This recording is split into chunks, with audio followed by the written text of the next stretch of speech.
Shalom. First and foremost, all praise, honor, and glory unto Yahweh, Bahashem, Yahweh Shai, Bahashem, Rechak Wadash. Double honors to the apostles and the elders of Great Millstone, who still rule and teach well. And peace, blessings, and safety to the Lord's elect, scattered throughout the four corners of the planet Earth, pushing his word in humility and sincerity as commanded by Yahweh, Bahashem, Yahweh Shai.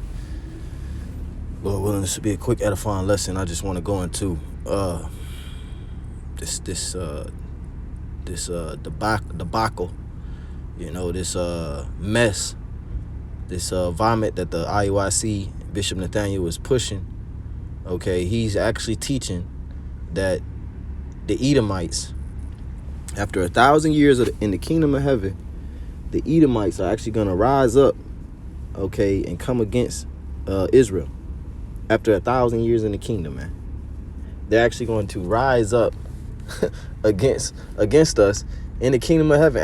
After we've been living with everlasting life, already for 1,000 years, we've been dominating the heathen and the whole planet Earth for 1,000 years. They're going to rise up. That's nowhere in the scriptures.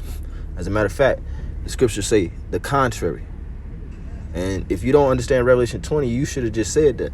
You should have just typed in Revelation 20 chapter breakdown GMS, and then you would have got the correct understanding, okay, of Revelation 20 and 7, Revelation 20 and 1 all the way down, to verse 7, because that seems to be where you're confused. You're pushing confusion. The scriptures say, let me read this, because this is the verse that I thought about, the main verse I was thinking about. It's Isaiah 14, verse 21.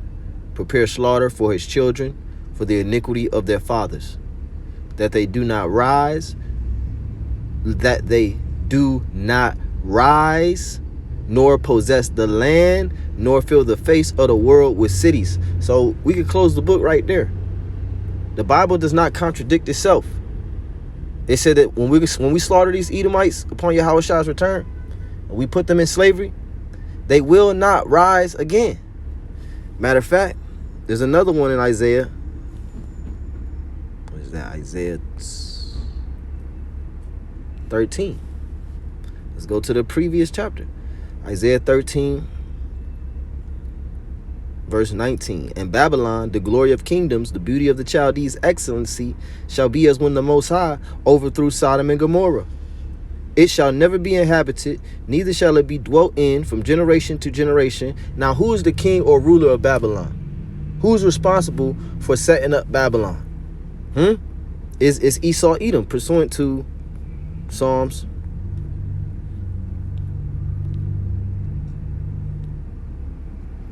137 and verse 7. Remember, O Lord, the children of Edom. Remember, O Lord, the children of Edom in the day of Jerusalem, Salakia, who said, raise it, even to the foundation thereof. O daughter of Babylon, who art to be destroyed, happy shall he be that rewardeth thee as thou hast served us. You see, so Esau is the daughter of Babylon. Edom is the daughter of Babylon. So back in Isaiah 13 and 19, in Babylon, the glory of kingdoms, the beauty of the Chaldees' excellency, Esau's system, but mainly America, because America is going to be wholly desolate. It's going to be totally destroyed by thermonuclear fire via World War III and the nuclear missiles and the fire from the chariots, which are the so-called UFOs, which are the vehicles of our salvation, man. It says, the beauty of the Chaldees' excellency shall be as when the Most High overthrew Sodom and Gomorrah. It shall never be inhabited, neither shall it be dwelt in from generation to generation. Neither shall the Arabian pitch tent there, neither shall the shepherds make their fold there. But wild beasts of the desert shall lie there, because it's going to be a desert. This place is going to be turned to a desert, pursuant to Revelation the 18th chapter. It says, and their houses shall be full of doleful creatures, and owls shall dwell there, and satyrs shall dance there. And the wild beasts of the islands shall cry in their desolate houses, and dragons in their pleasant palaces. And her time is near to come, and her days shall not be prolonged. And that's not the one I'm looking for. Bear with me. I think it's Isaiah 24. Isaiah 24.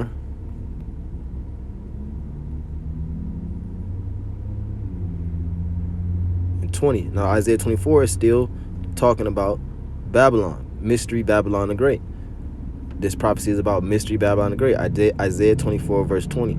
The earth shall reel to and fro like a drunkard. That's from that nuclear destruction. The earth is going to shake back and forth like a drunken man. It says, and shall remove like a cottage, and the transgression shall be heavy upon it, and it shall fall and not rise again. You see? So the king of Babylon, it's going to fall and it will not rise again. It said, prepare slaughter for his children, that they do not rise, nor possess the land, nor fill the face of the world with cities. What don't you get about that? It said that we are going to be in safety. Let's go to, it said that we shall be freed from that feeling of fear forever. This is the kingdom of heaven. This is the kingdom of Yahweh Ba'ashem Yahushua. No weapon that is formed against thee shall prosper, and every tongue that rises up against thee thou shalt condemn. We're going to have the ability to read thoughts. How the hell is they going to rise up and formulate some type of game plan to come up against us? Some strategy of a strike to smite us. How the hell are they going to do that when we're going to be able to read their mind? They ain't going to do nothing, man. Like the apostle said, they're going to work. They're going to work, and then they're going to work some more. It's Isaiah 14, verse 1. For the Lord, why you think Esau is going so hard right now to try to stop the establishment of the kingdom of heaven? Because he knows once, it said that Esau is the end of the world, and Jacob is the beginning of it that followeth. Then it says that Jacob, it said the saints shall take the kingdom and possess the kingdom forever, even forever and ever. Esau knows that once this is up, it's over. This is the end game for him. That's why he's going so hard paying guys like you off, Bishop Nate, so that you could push false doctrine. That's why he's going so hard cutting you tax exempts so that you could push false doctrine, Bishop Nate. Because he knows once this kingdom, this piece of shit is over, his shit is over forever. It says in Isaiah 14, verse 1, for the Lord Yahweh Ba'ashem Yahushua will have mercy on Jacob, and will yet choose Israel, and set them in their own land, and the strangers shall be joined with them. That's the Israelite foreigners. And they shall cleave to the house of Jacob. The Israelites across the planet Earth. They're gonna cleave to the house of Jacob. They're gonna cleave to the elect that come out of America.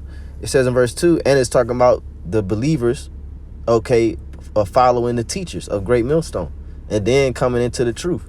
You know, it says, and the people shall take them and bring them to their place, and the house of Israel shall possess them in the land of the Lord for servants and handmaids, and they shall take them captives, whose captives they were, and they shall rule over their oppressors.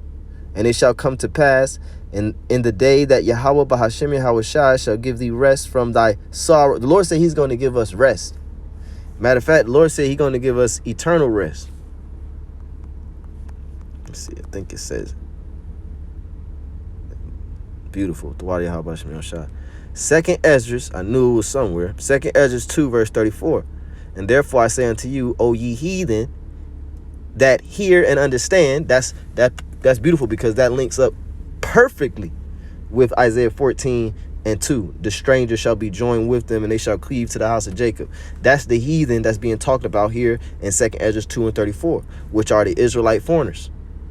The Israelites that were in a Gentile state of mind that came into the truth. And therefore I say, and the reason how I know it's the ones that came into the truth is because it says that hear and understand. You see? So yeah, I was born a heathen. I was born an American. I was born an African American. I was born black. I was born with Kwanzaa. I was born with Christmas. But now I'm an Israelite. Now I'm no longer a heathen. Now I'm in my right state of mind. So the heathen here in 2 Esdras 2 and 34, because you have a Christian that'll try to say that's talking about the actual heathen, is not. It's talking about the Israelites that became heathen. It tells you that in Ezekiel, was that the 20th chapter, in the 32nd verse, I think. It says, and that which cometh in your mind shall not be at all, that ye say, we shall be as the heathen. You see? So our people, they chose The Lord put the spirit on 2/3 of our nation to be as the heathen. Now back into it, 2 Ezra 2:34. And therefore I say unto you, O ye heathen, that hear and understand, look for your shepherd. He shall give you everlasting rest. Everlasting rest. So this rest that we're reading about in Isaiah 14 is everlasting. Nobody's going to come up against us. That they do not rise, nor possess the land, nor fill the face of the world with cities. It said that whatever nation don't want to serve us shall utterly perish. It said that whatever nation don't come up to keep the Feast of Tabernacles is going to receive no rain. You see, but Esau is never going to be allotted his own plot of land in the first place. See, that's why I'm saying, how the fuck is they going to be able to strategize or do anything? They're never going to even get their own plot of land. You think after 1,000 years they're going to go and get their own land like the other nations are? No, they're going to be Obadiah 1:18. If that's the case, then when is Obadiah 1:18 going to happen? After they rise up and we're going to exterminate them because they rose up? It says here in 2 Ezra 2:34, and therefore I say unto you, O ye heathen, that hear and understand, look for your shepherd, he shall give you everlasting rest. For he is nigh at hand that shall come in the end of the world. So this is going to be an everlasting rest. Nobody's going to come up against us forever. We're going to be in everlasting safety.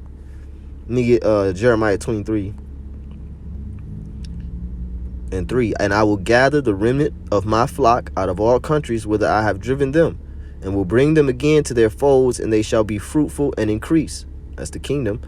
And I will set up shepherds over them, which shall feed them, and they shall fear no more, nor be dismayed. And really, you could say that's talking about right now as well. The Lord is gathering the remnant of his flock right now from the countries where we were scattered. Okay, and he's about to bring us to he brought us into the fold. It says, and I will bring them again to their folds, and they shall be fruitful and increase. So most of the scriptures is twofold anyway. Okay, but this is clearly talking about the Lord lifting them curses up off of us. It says, and I will set up shepherds over them, which shall feed them, and they shall fear no more, nor be dismayed, neither shall they be lacking, saith the Lord. So the Lord said that we shall fear no more. There's many scriptures where the Lord said this shall happen no more. No more, or any more. No more, any more. What don't you get about that? It says in Isaiah 14:3, and it shall come to pass in the day that Yahweh Bahashem Yahushua shall give thee rest from thy sorrow and from thy fear and from the hard bondage wherein thou was made to serve. That thou shalt take up this proverb against the king of Babylon and say, how have the oppressor ceased? The golden city ceased. The Lord hath broken the staff of the wicked and the scepter of the rulers. He who smote the people in wrath with a continual stroke. He that ruled the nations in anger is persecuted, and none hindereth. The whole earth is at rest and is quiet. They break forth into singing. Yeah, the fir trees rejoice at thee, and the cedars of Lebanon, saying, since thou art laid down, no feller is come up against us. I don't understand what these niggas is talking about, man. What this false prophet is talking about. And I don't understand, like Apostle was saying, man, those people are zombies. For them to sit there and to listen to him talk about how we're going to receive opposition, we're going to receive physical altercation after 1,000 years in the kingdom. For them to sit there and accept that, they're zombies. To accept that we're going to have a physical altercation, okay? The scriptures say we're going to destroy all the weapons. So what is they going to come up against us with? They fist? How the hell is a mortal man going to come up against an immortal with a fist? What are they going to come up with? Stones? It says in Isaiah 14:8, 9, hell from beneath is moved for thee to meet thee at thy coming. It stir up the dead for thee. That's these world leaders coming back in the reincarnation. It says, hell from beneath, which is the grave, is moved for thee to meet thee at thy coming. Them spirits coming back. Them ancient world leaders coming back. Esau's, the people that came against Alexander, the people that came up against Antiochus Epiphanes. I'm talking about the different heathen nations that was around, the different heathen rulers at that time. They're back on earth today, okay, as Persian kings, as Syrian prime ministers. They're back on the earth. Hell from beneath is moved to meet thee at thy coming. It stirreth up the dead for thee, even the chief ones of the earth. It have raised up from their thrones all the kings of the nations. So the kings is back. It says, verse 10, all they shall speak and say unto thee, art thou become as weak as we? Art thou become like unto us? The scriptures say that all the curses of Deuteronomy is going to come upon our enemies and upon them that hate us, right? One of the curses is that we shall have no might in our hands. There's no way that we could come up against Esau. Look at it like it is now. There's no way that so-called Negroes, Latinos, and Native Americans can formulate some type of military strategy to go against this man. There's no way. We are here. We're in his kingdom. We're subject to him. We're slaves. There is no way any type of opposition or plot. A lot of people get arrested before they even go out and do their stupid plan. Before they even go out and execute their plan of terrorism. Esau tapped their phones. Somehow he already know that they planning this shit. You see what I'm saying? So how the heck? There's no way that we could come up against him in his kingdom and overthrow him and take him out of government and take him out of his offices, and we put the crown on our heads. There's no way we can do that right now without Yahweh Bahashim Yahweh Shai. That's why it says in Zechariah, therefore wait ye upon me, saith the Lord, until I rise up to the prey. You see? The Lord's going to rise up for us. And there's no Lord that's going to rise up for Esau in the kingdom. So I don't know what the hell these guys are talking about. It's Isaiah 14, verse 11. Thy pomp is brought down to the grave. The noise of this whole chapter cuts everything that they're talking about. It says, thy pomp is brought down to the grave, and the noise of thy vows, the worm is spread under thee, the worms cover thee. How art thou fallen from heaven, O Lucifer, son of the morning? How art thou cut down, which didst weaken the nations? For thou said in thine heart, I will ascend into heaven. I will exalt my throne above the stars of God, above the Israelites. I will set also, Joseph had the dream, and he said, I saw 11 stars.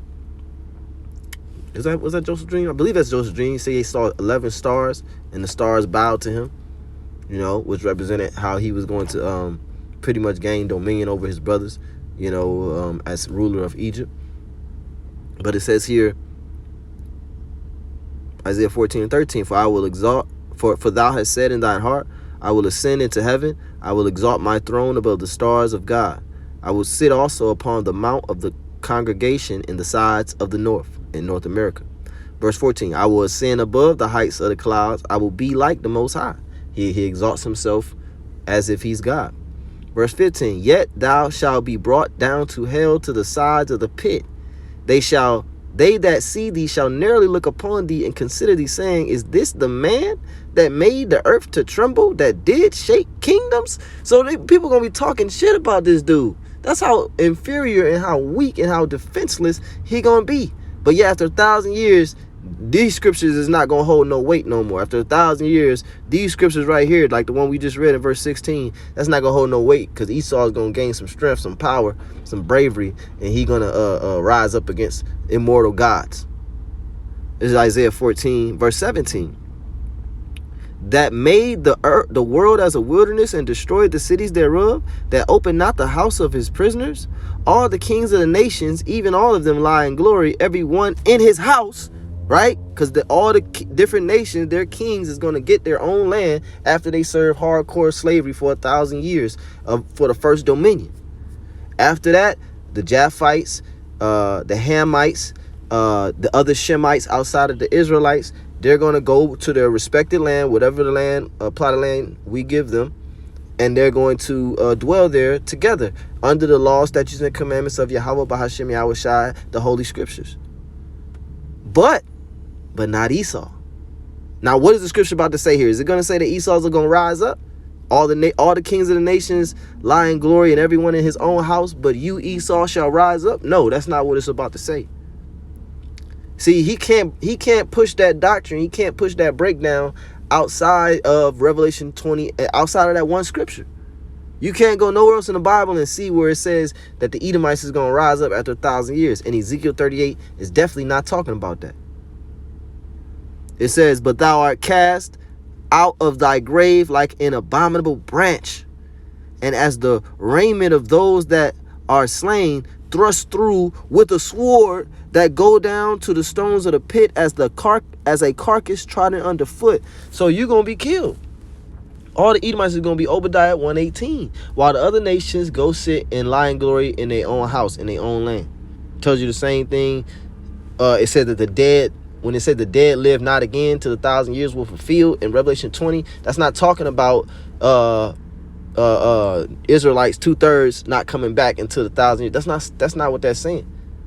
Okay, when it said that the dead live not again until the 1,000 years were fulfilled, that's talking about the heathen nations, the heathen kings. We just read here in Isaiah 14 where it called the heathen kings the dead.